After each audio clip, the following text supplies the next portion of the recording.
just can't believe it. I am as stunned as you are that it is shut down. Shut down. After 30 years, AOL is shutting down their dial-up internet service. I can't believe it. A complete and utter shutdown. I didn't even know dial-up internet was still a thing, but nevertheless, it's officially over. Welcome to the show. Glad you're here today. 855-839-1210 on X at Rich Zeoli. There's also a government shutdown going on, but that's probably not going to last that much longer, I don't think. But the AOL thing is... and our buddy, Dr. E.J. Antoni, free to come back on the show again. He'll be on the show at 5:30 today, and everybody wants to hear from him. So we got the first interview with our guy, who will officially be, once again, our official economist for the show. I'm very excited about that. We'll ask him his thoughts on the government shutdown and what all this means. As you can imagine, on days like today, we call it a jump ball. I had to look that up, find out what that means. Apparently, it's sports reference. It means could go any way. We don't really know how the show is going to go today, given the shutdown, except that we imagine there's going to probably be, throughout the show, either breaking news or news conferences or something. Let me give you the 30,000-foot view of where everything is. And by the way, the issue of the Chinese Communist flag being flown in Philadelphia, if you have not yet had a chance, Dr. Victoria Coates invited me to join her on an op-ed published at foxnews.com, Fox News Opinion, and it is there, and you can read it, and I hope you do, because it is ridiculous that they're doing this. You heard Dom talk about it earlier in the show today, on his show. It's absolutely ridiculous. They're flying the Communist Chinese Party colors. Considering that they are an oppressive regime, they still are imprisoning the Uyghurs. Nobody seems to give a damn about that, but that's still happening. So please take a moment to familiarize yourself with that. And we wrote this op-ed. It's already had like a gajillion views, which is great because Senator Ted Cruz retweeted it from Dr. Victoria Coates, which is fantastic. The shutdown. So the Schumer shutdown, as it's being called by the White House, the Schumer shutdown. Here's the bottom line. I think the vice president hit the nail on the head when he said earlier today that he's afraid of facing a primary from Alexandria Ocasio Cortez. This is where the Democrat Party is right now at this moment in time. They are here, right now, in this moment. What is this moment? They are held hostage by their own base. Their own base controls the Democrat Party, which I know that sounds counterintuitive, right? Doesn't every base control the party? Well, typically you try to lead. Typically you try to lead, but if the base is controlling things and that base happens to be crazy, something we've talked about on this show many times, well, then you're not going to be able to lead. You're just going to be in a position where you're just hoping beyond hope they don't come after you. And that's exactly where Chuck Schumer is right now. J.D. Vance is right. The vice president's right. He's afraid of getting primaried. You look at the Zohran Mamdani issue, and just like I said the other day, Mamdani he's the face of the Democrat Party now. And if you are worried about a primary challenge, you've got to be acutely aware that this is the Democrat Party. If your fight is in the general election, well, then that's a different story. That enables you some flexibility to be able to take on some of this. But Chuck Schumer's up for re-election very soon. And he does not want to lose his esteemed mantle. The guy would not know what to do with himself if he was no longer a United States Senator. He has been in Congress for decades. He would have no idea what to do. Nothing. So when they say that this is Chuck Schumer being held captive by the far left of that is the Democrat base. That is the party. The outliers are the John Fettermans of the world. He's become the outlier now. A guy who says, I want to keep the government open. Now, how long this lasts is anybody's guess. I mean, they're saying they might have a compromise to pass a CR. Why are Democrats doing this?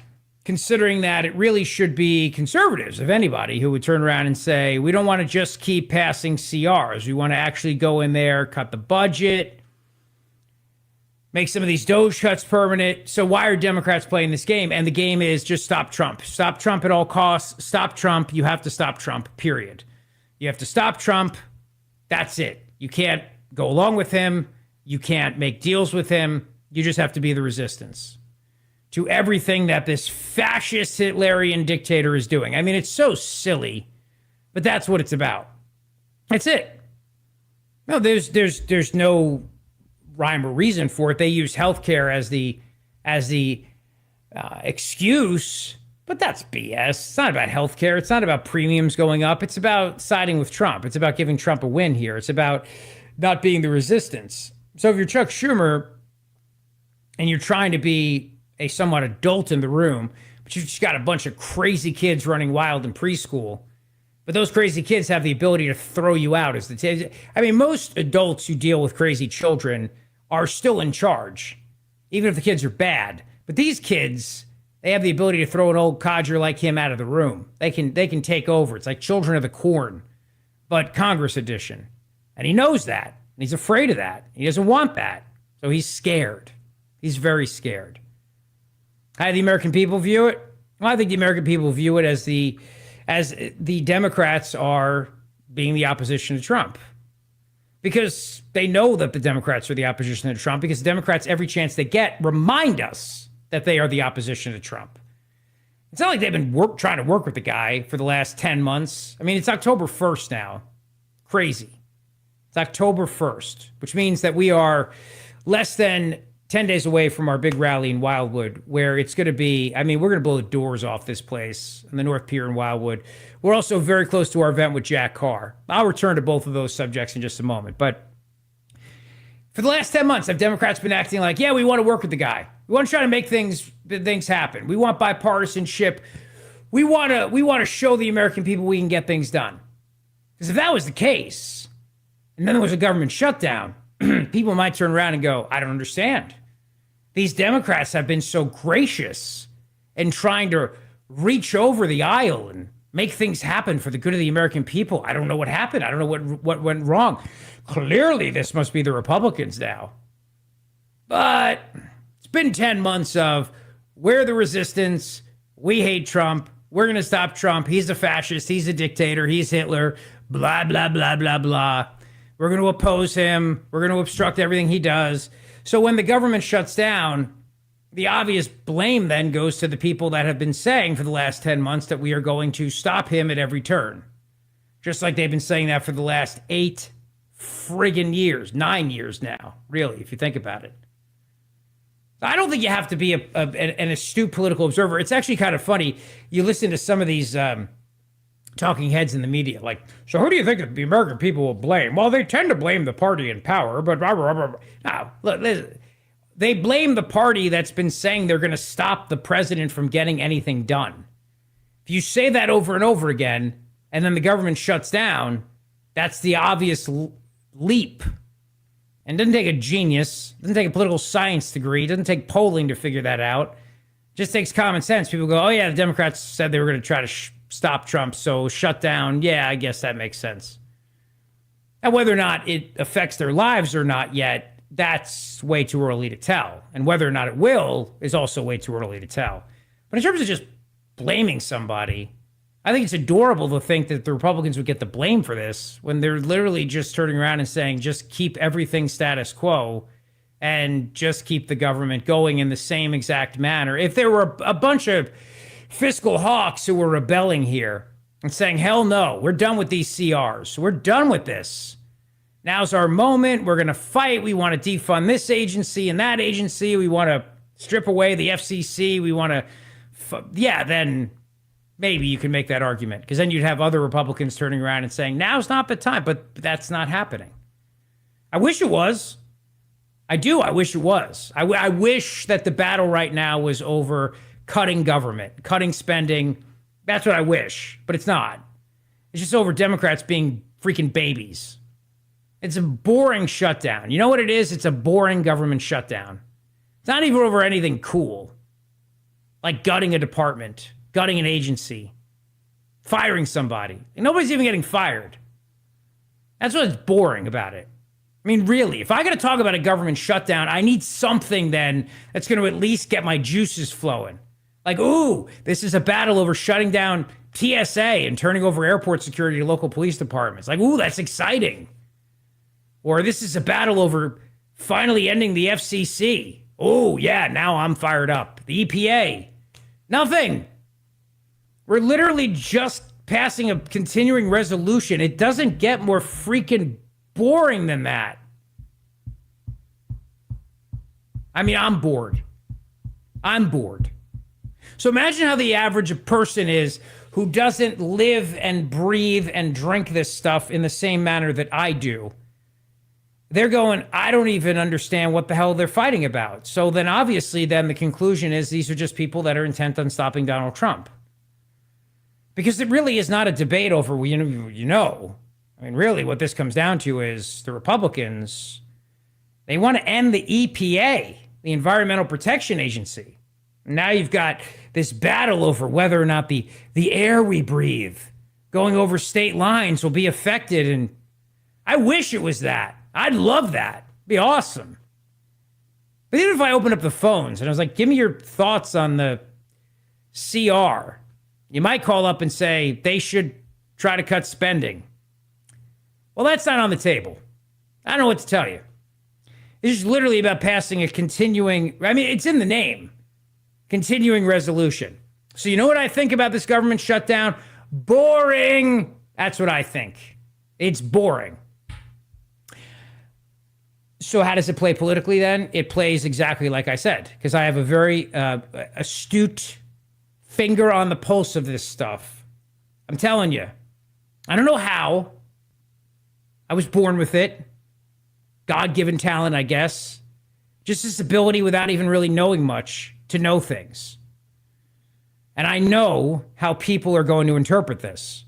Because in the absence of a fight over something, they're going to just turn around and say, well, Democrats just hate the guy and they're just shutting government down. I don't know how it affects my life, but that's what's happening. Now, how that translates into elections that are coming up, probably not much. Not yet. If this drags on for weeks, maybe, but is it even going to drag on for weeks? Probably not. What it does do, though, is it does expose the problem the Democrat Party has, meaning that they are and have been sabotaged and hijacked by freaking lunatics for quite some time now. What this really shows is that the party's freaking nuts. That's it. It's a boring shutdown that exposes just how bad the Democrats are and the fact that their own leadership can't keep them in line. And they're so worried about this radical Democrat base. And I'm not going to say it's a fringe, or I'm not even going to say it's an element. I'm going to say it's the base. Because my advice to you is if you're a Democrat and you consider yourself to be of the center, a moderate, you're in the wrong party. Okay, that party left town a long time ago. That party's gone. I mean, you missed it. You got to the party way even past the cleanup time. That ever happened to you? Get invited to something, show up, realize it's over, but now it's kind of awkward because you showed up and now you're, do I clean? I didn't even get to enjoy the cake.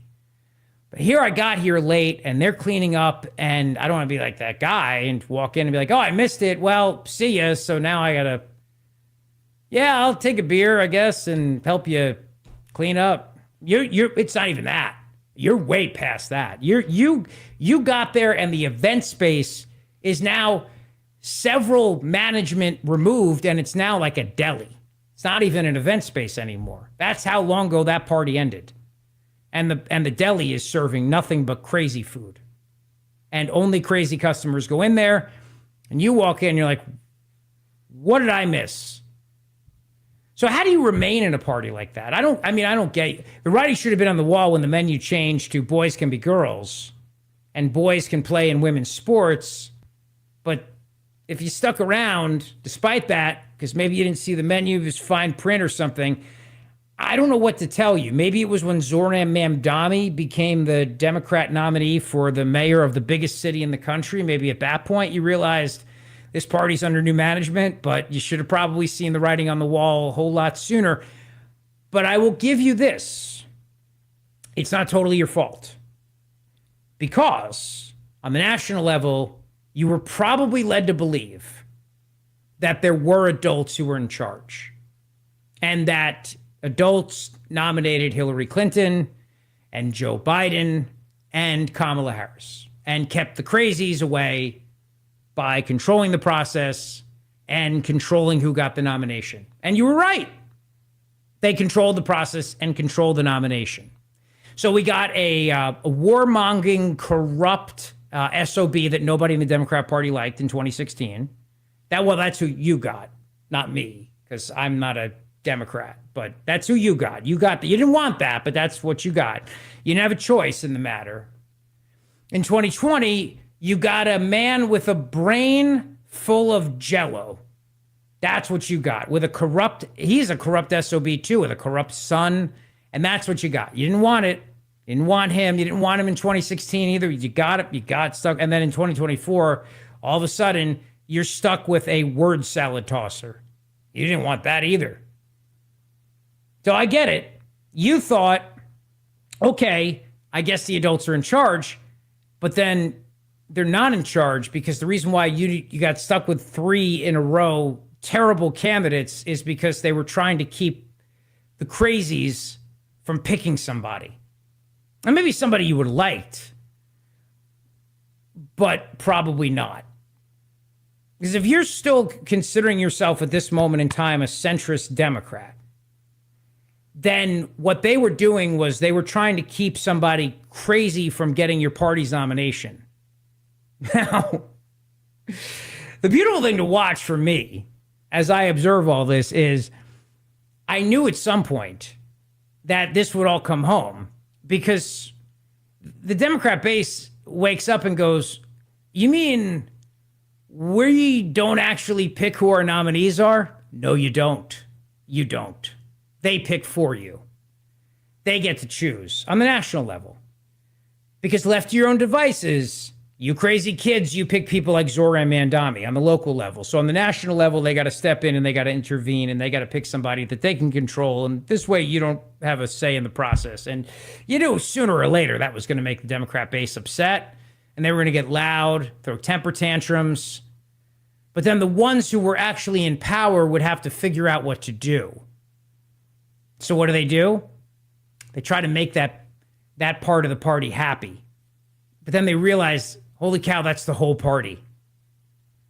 So if you're a centrist Democrat, you turn around and you go, I don't know any of these people. I got invited. It's like a coworker invited me, but I don't know anyone here. This is awkward. How long does this thing go on for? Well, it goes on for a long time. I mean, this is it. You have arrived. This is your party now. Congratulations. And so the reaction from the people in charge is, how do I avoid a primary from people like AOC, Zohran Mamdani, that crew? What do? They back Zohran Mamdani. So what does the governor of New York, Kathy Hochul, do? She endorses him. What does Mamdani do the next day? Says, thanks, but I'm not backing you. Because we're going to be in charge now. We socialist commie kooks. It's our time to shine. Not your time. You people are done. Oof. And the problem is, of course, the Republicans don't want these Democrats. Why would they? John Fetterman's smart enough to figure out that Pennsylvania does not want to play that game of being controlled by kooks. But at one point, he was rolling his money on that. You know, in 2016, Bernie Sanders, he was backing him, and he was back in the whole socialist thing. He figures Pennsylvania's changed. I got to change with it. Good for you, Bernie. See, a smart man adapts to changing circumstances. I know some people think it's sincere. I just think he's just a very smart politician. Smart person in general in life. You have to adapt to changing circumstances in life. So, you know, as I find myself competing with the C Word podcast now by Lena Dunham, for example, I have to make adaptations if I'm going to continue to be scalable, like from yesterday's show. Smart people adapt to changing circumstances. And the Democrats that realize right now the party is freaking nuts and they're in places that will not accept that have to make changes. They have to now appear to be centrist. But that doesn't mean they're not going to face a big primary fight on the left. It just means that they just have time. They've got time to kill. Fetterman's not up again for quite some time. But if you're running in for Congress, guess what? Your election is in a matter of months. That's right. In a matter of months, you could be facing off against somebody leftier than AOC if you're a Democrat. If you're a senator and you're up for re-election next year in 2026, along with every single member of the House of Representatives, you just may find yourself in a primary fight with somebody to the left of Zohran Mamdani, with Zohran Mamdani coming in and campaigning for that person. So now you got to figure, I got to go to the left in the primary, but I'm still in a district that might go to the middle, so I've got to try to come back in the middle, in the center, and I don't know what to do, and man, is it a mess. That's where the Democrat Party is right now. So when J.D. Vance says that Chuck Schumer is being held hostage, he is. He is. But I don't know what to tell you, Chuck. You let crazy in, it's hard to get him out. Like I've said, you got to feed crazy. You got to clothe crazy. You got to do its laundry. It's not easy. And you got a lot of crazy. So 855-839-1210 on X at Rich Zeoli. That is your 30,000-foot view of the very boring government shutdown, which I'm sure will probably end at some point. But yeah, Chuck Schumer will get the blame because the American people figure, I guess, they're finally doing what they always said they'd do and just block Trump and stop Trump. And this is what that is. How that translates politically, we shall see.